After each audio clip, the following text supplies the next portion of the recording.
আগামী সপ্তাহে শেয়ার বাজারকে নিয়ে অ্যানালিসিস করতে গেলে আপনাকে দুটো ফ্যাক্টরের ওপর কাজ করতে হবে। এক হচ্ছে টেকনিক্যাল লেভেল, দ্বিতীয় হচ্ছে সেন্টিমেন্টের জায়গা, যেটা হচ্ছে ইরান ভার্সেস আমেরিকা ইসরায়েল যুদ্ধ চলছে। প্রথম আসি টেকনিক্যাল লেভেলের ওপর। এখানে তো সাপোর্ট বলে যদি দেখেন, তাহলে টেকনিক্যালি আপনারা কি দেখতে পাবেন, যে এই সুইংটা ব্রেক করেছে, তার মানে এই সাপোর্টটা ব্রেক করে গেছে, যেটা হচ্ছে 24,580-র কাছাকাছি ছিল। তলার দিকে যদি দেখেন তাহলে হচ্ছে 24,347, 350-এর কাছাকাছি একটা সাপোর্ট ছিল, সেটাকে ইন্টারডেতে ব্রেক করেছে। তারপর ওপরের দিকের জন্য ছোটখাটো বাউন্স নিয়েছে, তারপর তলার দিকের জন্য আবার আসছে। এবার যদি দেখেন সেটা হচ্ছে 24,347-এর উপরে গিয়েই বন্ধ করেছে। এবার যদি কোনো কারণে দেখেন যে সোমবার দিন এই লেভেলটাকে ব্রেক করে দিয়েছে, যেটা হচ্ছে 24,350, তাহলে নেক্সট সাপোর্টের জায়গা কোথায়, সেটা হচ্ছে 23,935। কেন বলছি, কারণ হচ্ছে এখানে একটা সুইং লো আছে। এছাড়া আপনি এখানে বিচার করতে পারবেন না, কারণ এখানে কোনো রকম প্যাটার্ন এই মুহূর্তে তৈরি হয়নি। যেটা তৈরি হচ্ছে সেটা হচ্ছে ইম্পালসিভ মুভ। এবার এই লেভেলটা কি ব্রেক করতে পারে? হ্যাঁ, করতেই পারে। এইখান থেকে কি উপরের দিকের জন্য মুভ করতে পারে? হ্যাঁ, করতেই পারে। এবার কেন বলছি, কারণ হচ্ছে সেন্টিমেন্ট বাজারের সঙ্গে জড়িয়ে আছে। যদি ধরুন একদিন দুদিনের মধ্যে বড় কিছু ঘটনা ঘটলো না, এবং পজিটিভ একটা নিউজ চলে এলো যে ইরান সারেন্ডার করেছে বা যুদ্ধটা বন্ধ হয়ে গেছে, তাহলে বাজারের সেন্টিমেন্ট কি পজিটিভ, এখান থেকে ওপরের দিকের জন্য মুভ করতে শুরু করে দেবে। আবার যদি দেখেন যে স্ট্র্যাটেজিক অনুযায়ী ইরান যেরকম ভাবে হামলা করছে, তার ইনপুট কিন্তু রাশিয়া আর চায়না কিন্তু দিচ্ছে। রাশিয়া ইউক্রেন যুদ্ধ চলেছিল, আপনারা জানেন। সেটা এস্টিমেট করা হয়েছিল যে এক সপ্তাহ, খুব জোর 10-15 দিন চলবে, কিন্তু 4 বছর হয়ে গেল লো ফ্রিকুয়েন্সি যুদ্ধ কিন্তু এখনো চলে যাচ্ছে। এখনো কিন্তু কোনো সিজ ফায়ার হয়নি। কারণ কি? কারণ হচ্ছে ন্যাটো অস্ত্র দিয়ে সাহায্য করেছে, ইন্টেলিজেন্স আমেরিকা দিয়ে সাহায্য করেছে, এবং স্ট্র্যাটেজিক যেখানে যেখানে রাশিয়ার ওয়েপেন থাকতে পারে সেই সব জায়গায় গিয়ে হিট হচ্ছে, এবং সেটাকে নিউট্রালাইজ করছে, আবার নতুন করে অ্যাটাক হচ্ছে। এই সব জিনিসগুলোই চলে যাচ্ছে কন্টিনিউ। সেটা তো বাজার অ্যাবজর্ব করে নিয়েছে অলরেডি, সেই জন্য সেই ওয়ারের এফেক্ট সেরকম ভাবে কিছু আসছে না। এবার যদি দেখেন বাজারের মধ্যে এখন যে কনফ্লিক্টটা শুরু হয়েছে, গালফ ওয়ার হিসাব মতন ধরতেই পারেন, সেখানে কিন্তু জড়িয়ে আছে অনেক কিছু। শোনা যাচ্ছে যে ইরানে এই যুদ্ধ পরিস্থিতি কালেও 4.3, 4.4 রিক্টার স্কেলে আপনার একটা ভূমিকম্প হয়েছে। সেই ভূমিকম্পর মানে অনেকেই কিন্তু বার করার চেষ্টা করছে যে ইরান হয়তো নিউক্লিয়ার হাতিয়ার তৈরি করে নিয়েছে। আবার এটাও হতে পারে যে সত্যি হয়তো ভূমিকম্পই এসেছিল, ইরান নিউক্লিয়ার হাতিয়ার তৈরি করতে পারেনি এখনো পর্যন্ত। কিন্তু এইটুকুনি খেয়াল রাখুন, যেহেতু ফুল ফ্লেজে ওয়ার শুরু হয়েছে এবং আমেরিকান ট্রুপস ডাইরেক্ট ইনভলভ তো হচ্ছে না বুট অন গ্রাউন্ড করতে, সেখানে কিন্তু কুর্দ লড়াকে যারা আছে তারা কিন্তু ভেতরের মধ্যে এন্ট্রি করবে। পয়সা দেবে কে? আমেরিকা। তো ডিস্টারবেন্স ফিল করবে, যত ইরানের মধ্যে ডিস্টেবিলাইজড করার চেষ্টা করবে, ইরান তো ডিস্টেবিলাইজড হবেই। ইনফ্রাস্ট্রাকচার যা যা আছে হাতিয়ারের, সেগুলো তো তাবা হবেই। কিন্তু এটাও মনে রাখতে হবে, সৌদি আরবিয়া, কাতার, ওমান, বাহরিন, যত লাইন দিয়ে হরমুজের মধ্যে যতগুলো আহ, আপনার গালফ নেশান আছে, প্রত্যেকের মধ্যে কিন্তু ইরান বোম্বিং কিন্তু স্টার্ট করে দিয়েছে, এবং যে যে মিসাইল দিয়ে আঘাত হচ্ছে সেগুলোকে রোখার মতন ক্যাপাসিটি তো আছে, কিন্তু সব কটা কিন্তু রুখতে পারবে না। এবার তার ফলে কি হবে, যে ইকোনমি কিন্তু যেটা ভাবছিল দুবাই খুব সেফ, বা যেটা ভাবছিল যে গালফ নেশনগুলোর মধ্যে ইউএই বলুন, সৌদি আরবিয়া বলুন বা কাতার বলুন, এরা যে অনেক পয়সা ফ্লোরিশ করেছে এবং স্টেবল ইকোনমি দিচ্ছে, মানুষকে ফেসিলিটিস দিচ্ছে, সেখান থেকে কোনো না কোনো জায়গায় কিন্তু ডেন্ট তৈরি হয়ে গেল। এই যুদ্ধ কোনো না কোনো দিন দেখবেন আপনারা শেষ হয়েছে, কারণ অনন্তকাল ধরে কিন্তু চলতে পারে না। তাহলে 1 মাস পরেই হোক, 1 সপ্তাহ পরেই হোক, 2 সপ্তাহ পরেই হোক, বা 1 বছর পরেই হোক, সেখানে কিন্তু যত সময় যাবে তত কিন্তু আপনারা দেখতে পাবেন দুবাই কিন্তু আনস্টেবল হতে শুরু করেছে, মানে সৌদি আরবিয়া আনস্টেবল হতে শুরু করেছে, কাতার আনস্টেবল হতে শুরু করেছে, কারণ ওদের ইকোনমি চলেই হচ্ছে তেল আর ট্যুরিজমের ওপর। তো সেইখানে যখন আনস্টেবল অবস্থা চলে আসবে, সেখানে কেউ প্রপার্টিতে ইনভেস্টমেন্টও করবে না।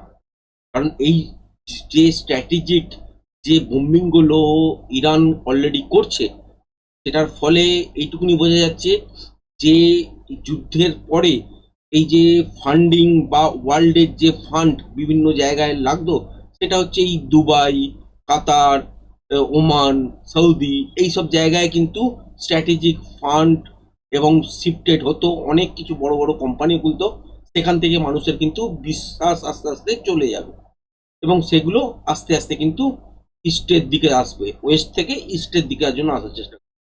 আর একটা যদি নিউজ দেখেন, তাহলে এইটুকুনি বোঝা যাচ্ছে যে নিউজ অনুযায়ী মোটামুটি 1 মাস বা 2 মাস এখনো পর্যন্ত কিন্তু যুদ্ধ থামার কোনো নাম নিশান নেই, চলতেই থাকবে। কেন বলছি?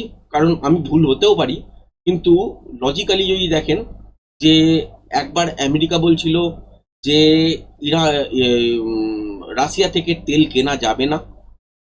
তার আগে যখন ট্রাম্পের আগে যখন বাইডেন ছিল, তখন বলছিল যে রাশিয়া থেকে তেল কেনা হোক, যাতে অয়েলের দাম না বাড়ে।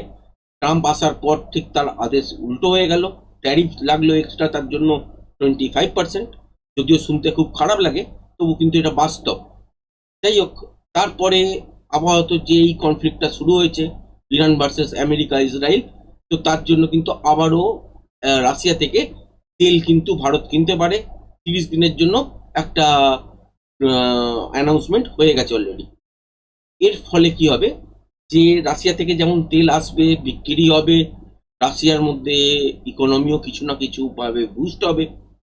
আর তার সাথে সাথে যেটা হবে, সেটা হচ্ছে এই ইরানের ওয়ারটা একটু লম্বা নিয়ে যাবার কিন্তু চেষ্টা হবে। অলরেডি জানেন কিনা জানি না, গ্যাসের দাম কিন্তু মোটামুটি 50-60 টাকা করে বেড়ে গেছে। এটা আপনারা একটু নিউজ ফলো করবেন, দেখতে পাবেন। কারণ হচ্ছে গ্যাসের স্টক আমাদের কাছে আছে, কিন্তু পর্যাপ্ত পরিমাণে 1 মাস 2 মাস 3 মাস চালানোর মতন কিন্তু নেই। রাশিয়া থেকে তো তেল হবে, গ্যাস টানতে গেলে আমাদের গালফ নেশন ইউএই কিন্তু খুব সামনাসামনি পড়তো। তো সেখান থেকে কস্টিংটা যেহেতু কম, তার ফলে কিন্তু আমাদের সুবিধা হতো। এখন যদি রাশিয়া থেকে আসে, সেটা তার কস্টিংটা কিন্তু বেশি হবে। এছাড়া যদি ওমান, আহ, কাতার, এইসব জায়গা থেকে বা ইউএই থেকে যদি গ্যাস আসে, তার ইন্স্যুরেন্স চার্জ কিন্তু বেশি। যেখানে $20,000 একটা জাহাজের ইন্স্যুরেন্স ছিল, তো সেটাই এখন $4 লাখ গিয়ে পৌঁছে গেছে। মানে ওখান থেকে কেউ পাস করতে চাইছে না। যদি পাস করতে হয়, তাহলে এত বেশি ইন্স্যুরেন্সের ক্লেম কিন্তু হচ্ছে, তার ফলে কস্টিং কিন্তু বাড়ছে। এর এফেক্ট যদি ধরেন, তাহলে বাজারের মধ্যে ইন্ডিয়ার বুকে এখন এই মুহূর্তে রান্নার গ্যাস ছাড়া নর্মালি বাজার বাড়ার কিছু নেই। কারণ আমাদের যেটা অয়েল, সেই অয়েলটা কিন্তু রাশিয়া থেকে বাদ বাকিটা ম্যানেজ হয়ে যাবে। আর বাদ বাকি বেশ কিছু কান্ট্রি আছে যেখান থেকে আমরা অলরেডি অয়েল পারচেস করি, এই গালফ নেশনগুলো ছাড়াও। এবার গালফ নেশনের যে অয়েলটা, সেটা কিন্তু পুরোপুরি ট্রান্সফার হয়ে যাবে আপনার আহ, রাশিয়াতে। এবার যদি খেয়াল করে দেখেন, তো এইটা নিয়ে বহুদিন আগে আপনাদের সাথে ভিডিও করেছিলাম, এবং ক্লাসের মধ্যে যারা যারা ক্লাস করেছেন তারাও নিশ্চয়ই মনে থাকবে, যে এইখানে জিও পলিটিক্সের যে মাহাত্ম্য, সেটা হচ্ছে কি, যে কোথায় কোন জিনিস সুবিধা পাওয়া যাবে, আগামী দিনে কে কোন দেশ কোন পজিশনে থাকবে, সেটা নিয়ে কিন্তু একটা লড়াই ক্রমাগত হয়ে যাচ্ছে। কখনো কখনো ঠান্ডা যুদ্ধ হয়, যেখানে হচ্ছে শুধু স্যাংশনের মাধ্যম দিয়েই ফ্যাসলাগুলো করা হয়। আবার কোনো কোনো জায়গায় সরাসরি যুদ্ধে নামতে হয়। তো এটা হচ্ছে যুদ্ধের সিচুয়েশন। এখান থেকে এবার যদি দেখেন টেকনিক্যালি, নিফটির ক্ষেত্রে তো আপনার সাথে শেয়ার করলামই, যে না এটা বড় খুব স্ট্রং সাপোর্ট, না এই যে তলার দিকে 23,935 বলছি এটা বড় সাপোর্ট, নাকি এইখানে তলার দিকে যেটা 21,743 দেখছি, এটাও কোনো স্ট্রং সাপোর্ট কিন্তু নয়। যদি যখনই নেগেটিভ নেগেটিভ নিউজ চলে আসতে থাকবে, সেখান থেকে বাজার ফল করতেই শুরু করবে। হ্যাঁ, হতে পারে যে অনেকটা ফলের পর একটা ছোটখাটো বাউন্স পেলেন, বা একদিন দেখলেন যে গ্যাপ আপে খুলে গেল, কোনো একটা ছোট পজিটিভ নিউজকে সামনে রাখা হলো, পরবর্তীকালে দেখলেন সেই পজিটিভ নিউজটার কোনো মানে নেই, তারপর দেখলেন আবার বাজার তলার দিকের জন্য মুভ করতে হলো। তার মানে এই মুহূর্তে কি চলছে, সেন্টিমেন্ট বেসড ট্রেড। তো সেন্টিমেন্টে যদি কাজে লাগিয়ে কাজ করতে পারেন তাহলে হচ্ছে আপনি সেলিং সেটআপের ওপরেই চেষ্টা করবেন যতক্ষণ না পজিটিভ নিউজ বাজারের মধ্যে আসছে। আর দ্বিতীয় কাজ যেটা করবেন সেখানে কোয়ান্টিটি কম রাখবেন। আর 3 নম্বর কাজ যেটা করবেন সেটা হচ্ছে এখানে যখনই ট্রেড বেরোবে সেটা প্রপার যে অ্যানালিসিস করে তারপর কিন্তু ট্রেড করতে হবে, মানে ইন্ট্রাডে ফ্রেশ প্রাইস অ্যাকশন অনুযায়ী ট্রেড বার করতে হবে।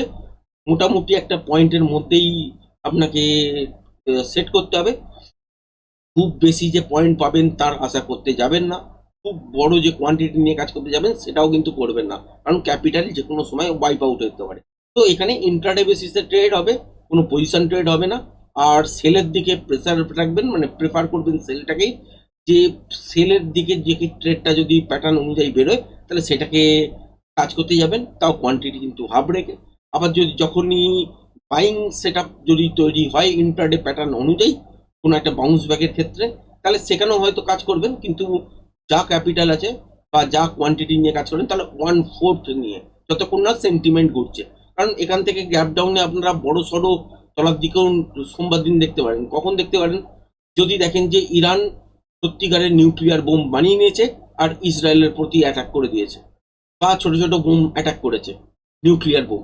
কারণ ক্লাস্টার বোম ইরান কিন্তু চার্জ করেছে। এবং আপনারা জানেন, আগের ভিডিওগুলোতেও আপনাদের সাথে শেয়ার করেছি, সৌদি আরবের সব থেকে বড় যে তেল তৈল শোধনাগার, মানে আমাদের যেমন জামনগর রিফাইনারি আছে, তো ওদের ওখানেও আছে সব থেকে বড় রিফাইনারি, যারা মোটামুটি ওয়ার্ল্ডের 10% তেল একাই প্রডিউস করে।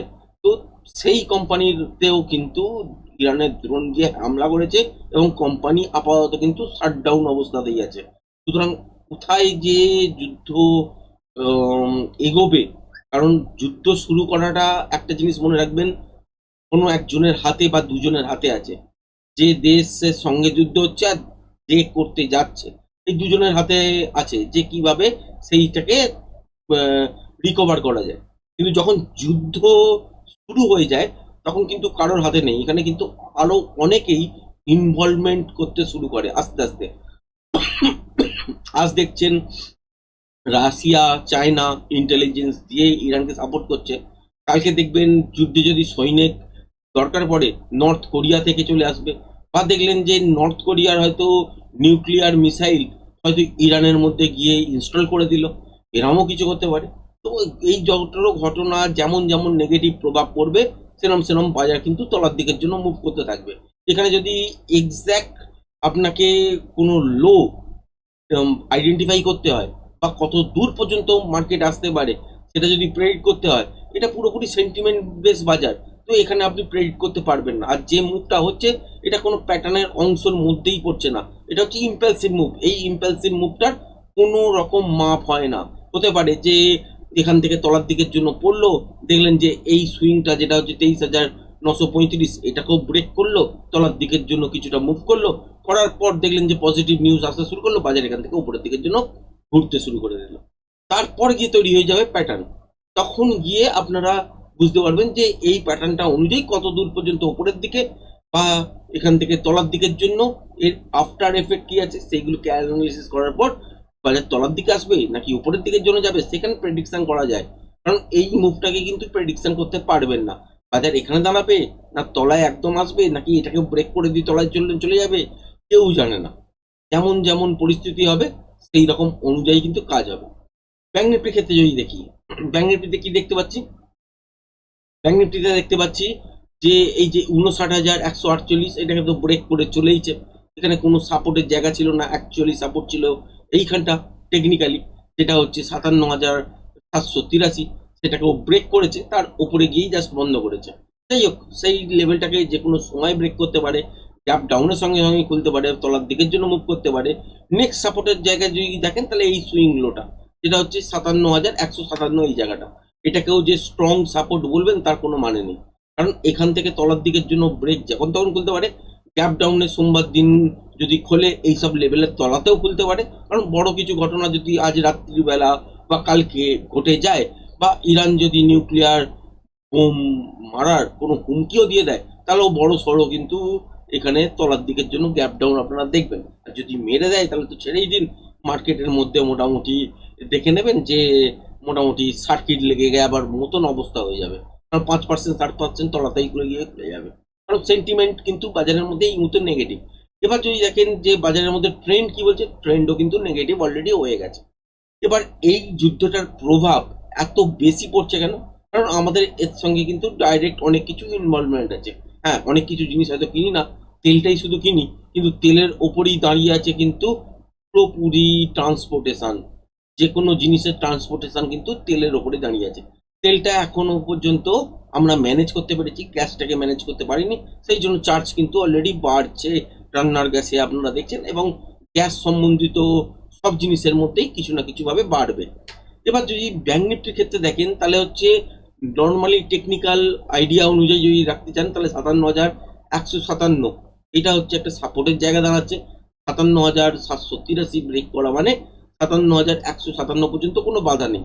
আবার এই লেভেলটাকে যদি ব্রেক করে দেয় তাহলে আপনারা নিজেরাই দেখতে পাচ্ছেন তলার দিকে কোথায় কোথায় সাপোর্ট খুঁজতে যাবেন, কারণ এখানে যখন নেগেটিভ সেন্টিমেন্ট থাকবে বাজারে তখন এই না এইখানে মানবে, না এখানে মানবে, না এখানে মানবে, না এখানে মানবে, আরো তলায় কিন্তু মুভ করলেও করতে পারে।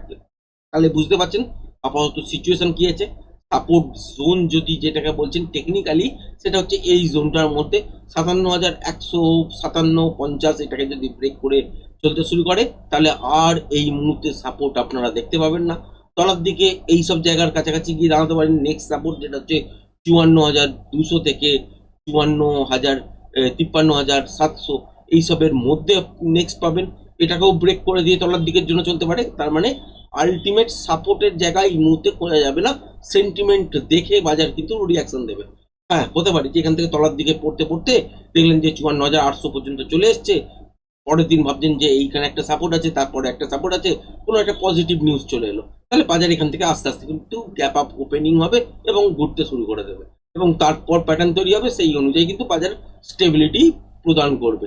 তার আগে পর্যন্ত এখন আনস্টেবল বাজার এই যুদ্ধটাকেও অ্যাবজর্ব করছে। এই লো ফ্রিকোয়েন্সি যদি হয়ে যায় তাহলে কিন্তু আস্তে আস্তে আস্তে আস্তে বাজার তার মুড বুঝে রিয়াক্ট করা শুরু করবে, আবারও টেকনিক্যাল ট্রেড শুরু হবে।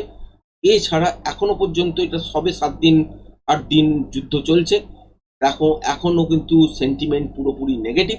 তো নেগেটিভ সেন্টিমেন্ট অনুযায়ী একটাই কাজ করতে পারেন, যদি ডাউন সাইডের দিকে কোনো একটা ইন্টারফেস প্রাইজেকশন অনুযায়ী ট্রেড বেরোয় সেটাকে আপনারা ক্যারি করতে পারেন।